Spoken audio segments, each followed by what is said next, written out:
আমার মাইরাও ফেলেন তাও আমি আপনার টাকা দিব না। তুই টাকা দিবি না কেন? তোর কাছে তো 20 লাখ টাকা আছে। তুই আমার পোলারে বাইক কিনতে 2 লাখ টাকা দিছস। এখনো তো তার কাছে 18 লক্ষ টাকা আছে। সেই 18 লক্ষ টাকার থেকে আমার পোলারে 5 লাখ টাকা দিবি বিদেশ যাওয়ার জন্য। আমার পোলা তো কইছেই তোর টাকা মাইরা খাইবো না, বিদেশ যাইয়া সব টাকা শোধ করবো না রে বাবা। আমি কেন টাকা দিব?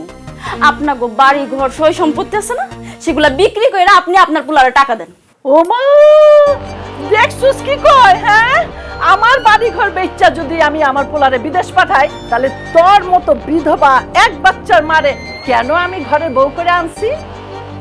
আর কান খুইলা শুইনা রাখ, আমার পোলার বিদেশ যাওয়ার সব টাকা দিবি তুই। আমি একটা পয়সাও দিতে পারুম না।